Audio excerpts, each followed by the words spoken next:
O mistério de Curly Howard é pior do que prevíamos. Curly Howard nasceu em Nova York com o nome de Jerome Lester Horwitz em 22 de outubro de 1903, uma metrópole movimentada que abrigava milhões de imigrantes em busca de sorte e segurança na América.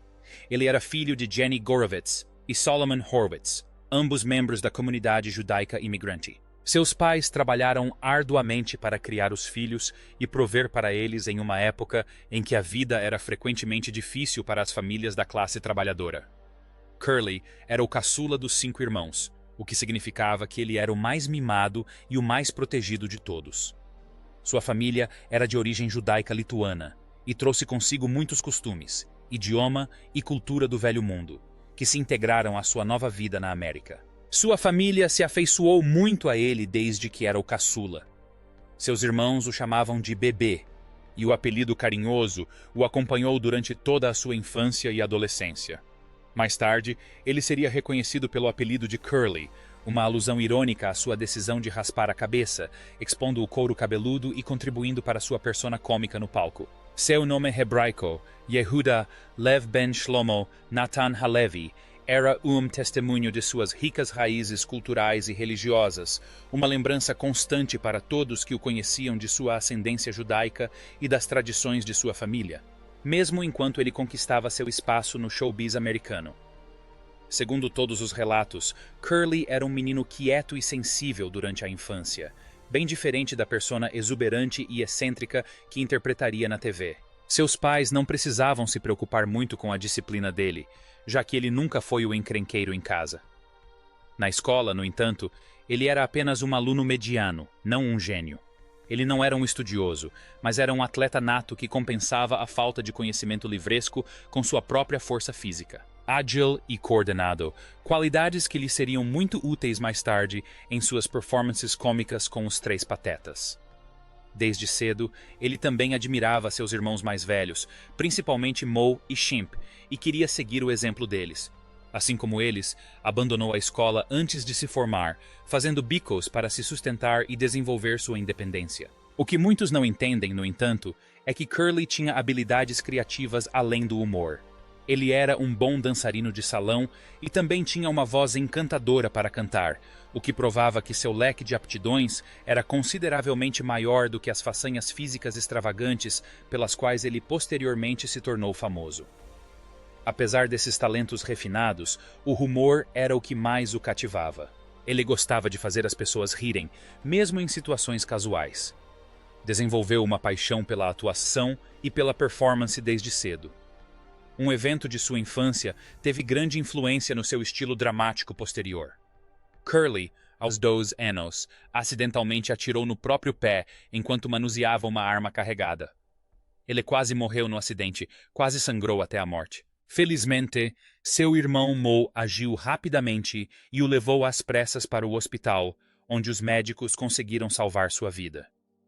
Ele sobreviveu, mas ficou com uma claudicação persistente devido ao ferimento. Anos depois, quando entrou Os Três Patetas, incorporou essa deficiência ao seu número com uma brilhante entrada em cena que enfatizava e disfarçava a claudicação, contribuindo para a insanidade cômica de suas performances. Em 1928, Curly teve sua primeira grande oportunidade no mundo do entretenimento, atuando como maestro cômico da Orville Knapp Band. Mesmo nessa função, seu talento para o humor se destacou, muitas vezes atraindo a atenção dos músicos. Moe diria mais tarde que a presença de palco natural e as palhaçadas de Curly às vezes ofuscavam a performance da banda. Ao mesmo tempo, Moe e seu irmão Shemp estavam ganhando fama como membros do show de vaudeville de grande sucesso da época, Ted Healy's Stooges. O ponto de virada ocorreu em 1932, quando Shemp assinou um contrato com o Vitapone Studios, no Brooklyn, e deixou o grupo. Moe viu potencial em seu irmão mais novo e recomendou que Curly assumisse o papel do terceiro Stoog. Ted Healy estava um pouco relutante no início. Ele achava que Curly era bonito demais e atraente demais para ser engraçado, que o público não riria de alguém com tanta boa aparência. Curly estava determinado a provar o contrário e tomou uma atitude drástica. Seu cabelo grosso e ondulado foi cortado curto, transformando-o rapidamente em algo mais engraçado e peculiar. Essa ousada jogada não só lhe garantiu o emprego, como também criou a imagem icônica de Curly, que ficaria para sempre gravada na história da comédia. Em 1934, Ted Healy optou por se juntar à MGM e seguir carreira solo, deixando o grupo para trás. Larry Fine e Moe Curly, então, mudaram seus nomes para Os Três Patetas e assinaram um contrato com a Columbia Pictures para estrelar 2 curtas-metragens de comédia. Essa escolha lançaria as bases para uma das performances cômicas mais icônicas da história de Hollywood. Os Três Patetas eventualmente se tornaram as estrelas de curtas-metragens de maior sucesso na Colômbia, com Curly sendo o membro mais popular e importante do grupo. Logo, o público passou a amar a inocência infantil de Curly, seus trejeitos peculiares e seu timing cômico inigualável. Ele era querido pelas crianças, que adoravam sua voz aguda, suas travessuras e seu jeito afetuoso. Os diretores logo perceberam que o talento de Curly se destacava quando ele podia improvisar. Muitas vezes, as cenas eram filmadas sem nenhum roteiro formal, pois os diretores descobriram que a imaginação espontânea de Curly gerava momentos cômicos geniais. Jules White era o diretor que frequentemente deixava lacunas propositais nos roteiros para que Curly as preenchesse com esquetes inteiras que, ocasionalmente, duravam vários minutos. O final da década de 1930 e o início da década de 1940 foram os anos dourados dos Três Patetas, e Curly estava no auge de sua carreira. O público adorava seus curtas-metragens, como Punch Drunks, 1934, We Want Our Mummy, 1938, A Plumbing We Will Go, 1940, e Cactus Makes Perfect, 1942, que se tornaram obras-primas eternas. Nesses curtas, o ponto forte de Curly era sua capacidade de misturar humor físico, balbúcios e uma estupidez encantadora, consolidando seu papel como o coração dos Três Patetas.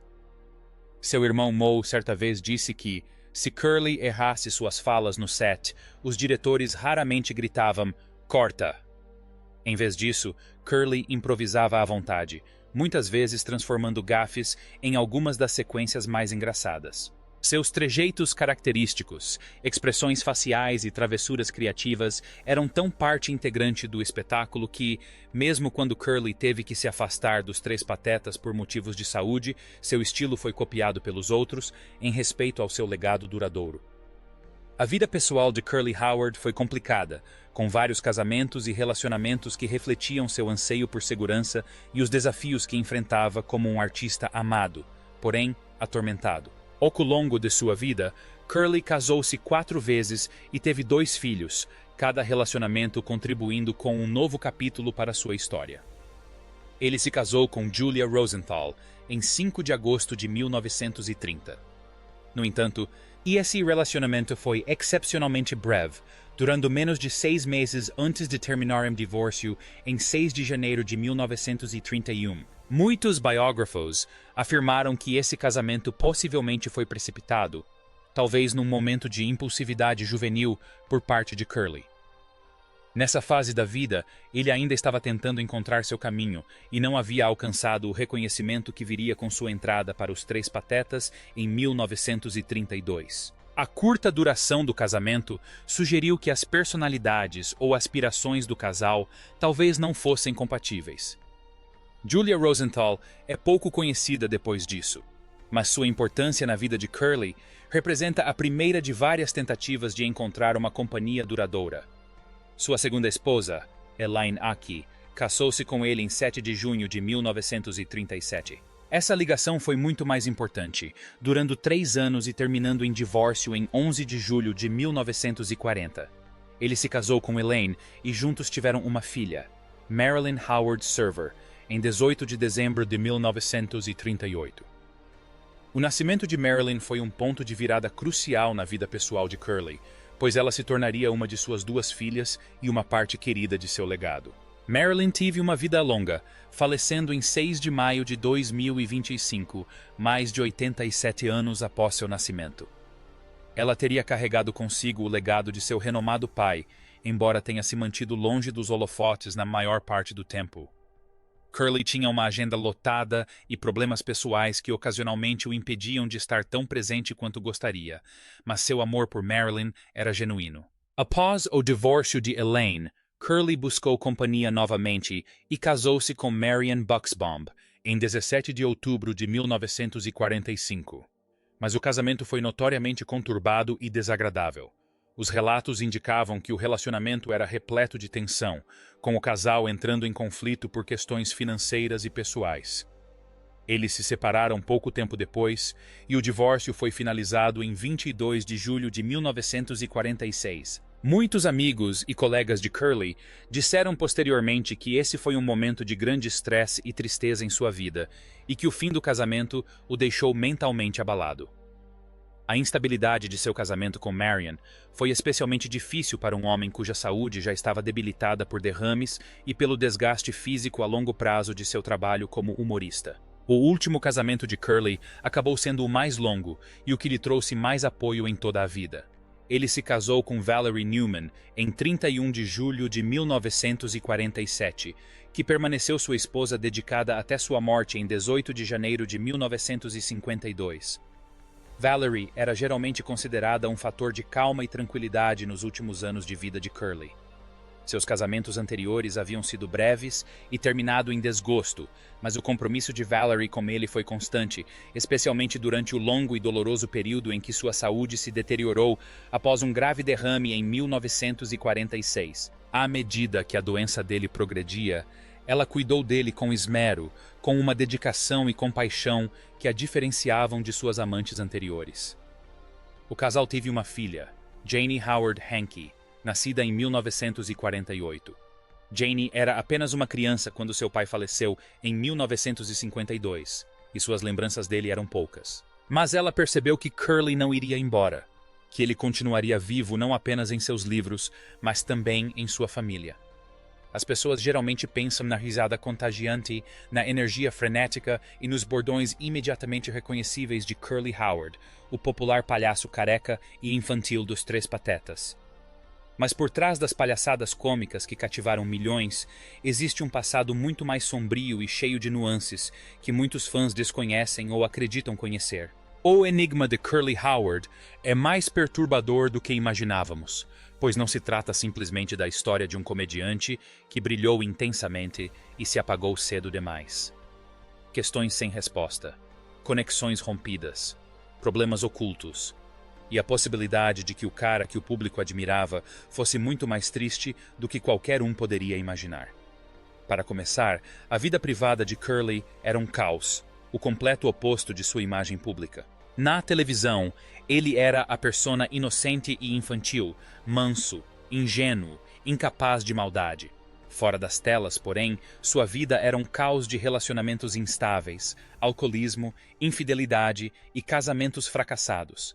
Ele almejava o amor verdadeiro, mas se via em situações em que era manipulado, rejeitado ou tinha o coração partido repetidas vezes. Parte do enigma reside na disparidade entre a pessoa que o público via e o Jerome Howard, que vivia nos bastidores. Como cara tão cheio de prazer em proporcionar alegria aos outros, podia viver com tanta solidão? Outro aspecto do mistério é a sua saúde. Surpreendentemente, Curly começou a apresentar problemas físicos desde cedo. Ao chegar aos 30 anos, seu estilo de vida desregrado, aliado ao excesso de peso e à falta de autocuidado, já estavam cobrando um preço alto. Alguns dizem que ele demonstrava sinais de cansaço, melancolia e até mesmo pequenos derrames que passaram despercebidos ou foram negligenciados, mesmo durante seus melhores anos com os Três Patetas. É pior, muitos ao seu redor às vezes confundiam sua lentidão com preguiça ou falta de disciplina, em vez de perceberem que era o início de uma grave catástrofe de saúde. Tal negligência levanta questões preocupantes. Será que Curly poderia ter sido salvo de sua espiral descendente se aqueles mais próximos a ele tivessem intervido antes? Seu declínio de saúde foi resultado direto do sistema de estúdio e da agenda exaustiva dos Três Patetas? As circunstâncias de seus últimos anos acrescentam outra camada sombria à situação. Após o grave derrame que sofreu em 1946, Curly tornou-se uma sombra do que fora. A alma da festa, ele ficou frágil. incapaz de se apresentar e dependente de outros para cuidar dele. Mas, embora seu irmão, Mo, tenha feito tudo o que pôde para ajudá-lo, muitos achavam que Curly estava isolado do mundo que mais amava, o showbiz. Sua deterioração não foi apenas física, mas também emocional, à medida que via sua profissão desaparecer e sua identidade como o adorado palhaço se extinguir. O espantoso aqui não é apenas com sua doença, mas com o quão esquecido ele foi no mesmo meio que ajudou a desenvolver. Além disso, permanecem as dúvidas não resolvidas sobre seu legado. Então, por que um homem que indiscutivelmente era o coração e a alma dos Três Patetas é um dos menos conhecidos em termos de reconhecimento genuíno em Hollywood? Mas, embora os fãs o adorem, a indústria do entretenimento não se mostrou tão disposta a elogiar seu talento com a mesma veneração reservada a outros titãs da comédia. Essa indiferença se deve à sua morte precoce ou à difícil realidade de seus problemas pessoais que Hollywood considerou desagradáveis demais para celebrar como deveriam? E por fim, o mais triste no mistério de Curly Howard é o que ele revela sobre a própria fama. Curly proporcionava risos, alegria e momentos maravilhosos de pura tolice ao seu público.